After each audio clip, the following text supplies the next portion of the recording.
morning, everybody. I'm Sue. Here we are, Blue Heron Hill. I'm in my kitchen again. I don't know when the next time I'll take you out to the garden.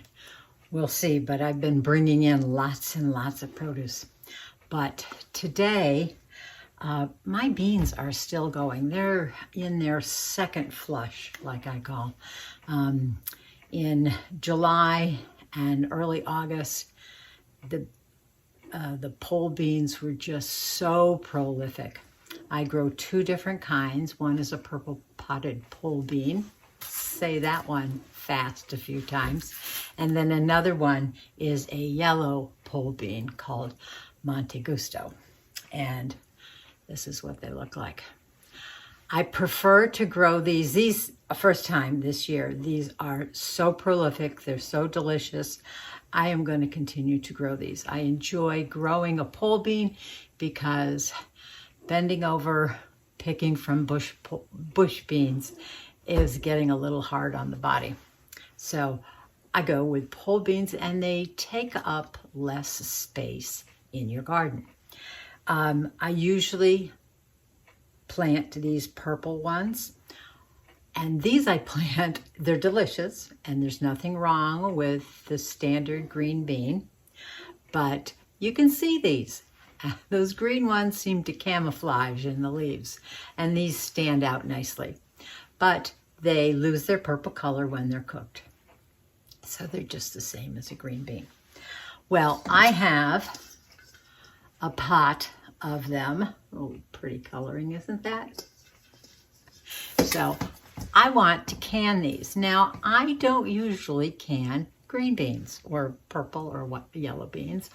I freeze them. I blanch them, and then I put them in vacuum packages, and I stick them in my freezer. Well, I'm running out of freezer space, and so I have in the past tried, canning, but I never liked the color. I thought it was pretty, unappetizing. It's that kind of khaki green, that washed out green, and it didn't retain that nice, vibrant green color. So as I'm, surfing around on YouTube, there are people that use an additive in their green beans to keep them nice and vibrant. And they put zinc in their jars of green beans. I'm going to give that a try. Now, they use green beans, and I have yellow and purple, and I didn't find anybody that did that in particular. But I have about 6 jars or so that I think I'll pressure can, do a little experiment, and see if they still come out with that nice, vibrant color that I want in a bean. It won't go to waste.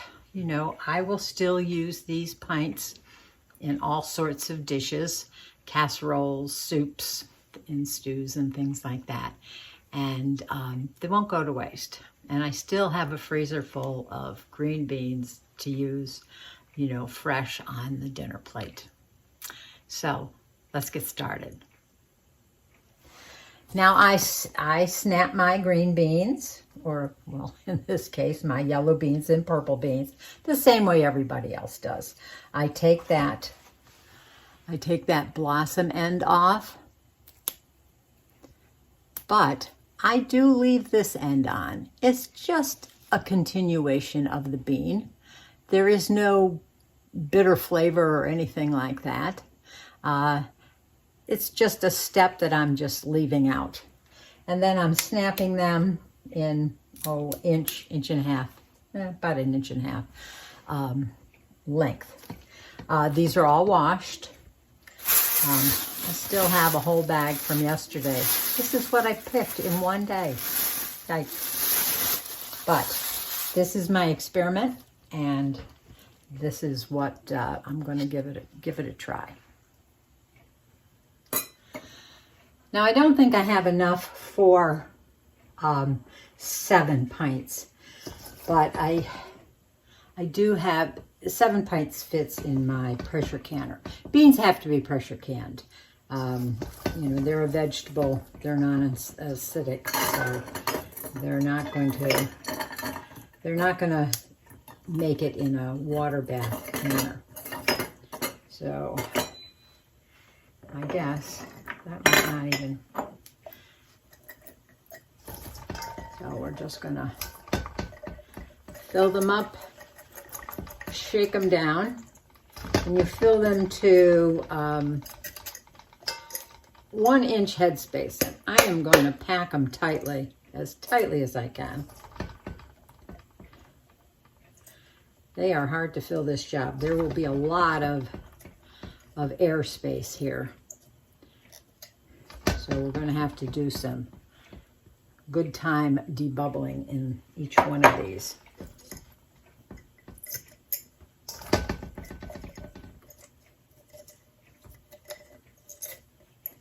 So as I fill each jar, I'm going to put 1 tablet, which I broke in half of this variety, in each jar. These are 50 milligrams in each one. And as I pour my boiling hot water over it, it should dissolve those tablets.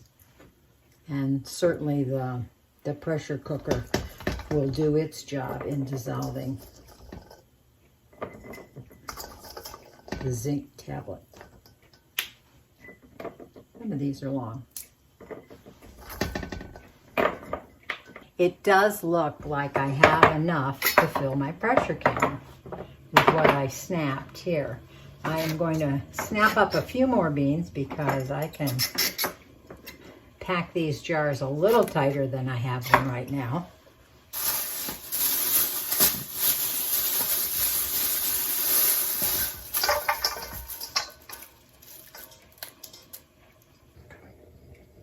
All I'm going to do is fill these with hot water to within 1 inch, and then debubble and adjust the headspace if need be.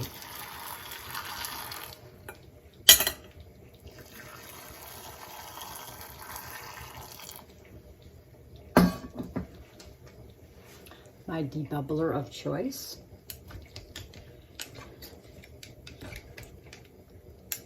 There is a great possibility of a lot of air bubbles trapped beneath these beans. And so your headspace will go down and needs to be readjusted. Of course, my beans are popping up a little bit, but we will push those back down.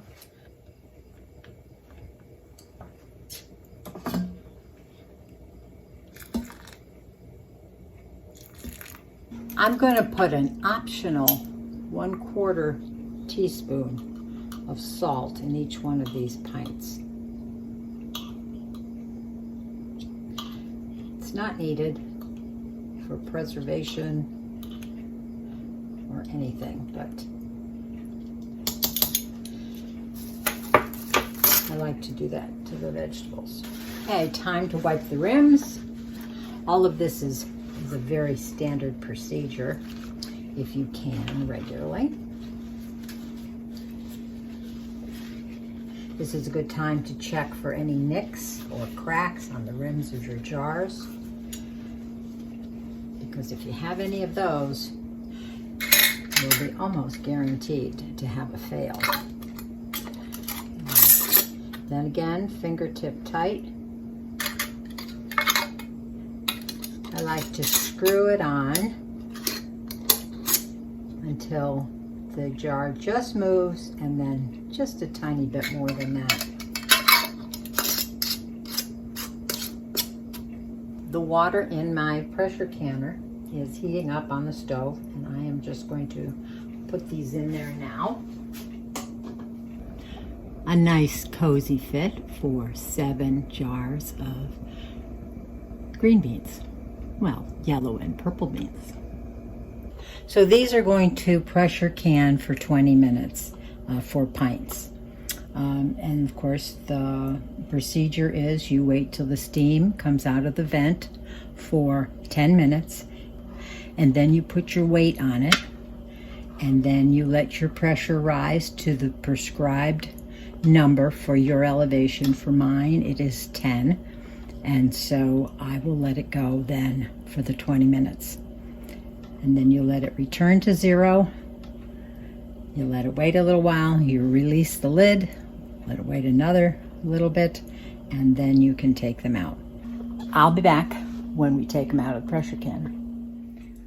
The timer has gone off and I let it cool down, and we're going to pull the first one out and see what they look like and if they are retaining their color.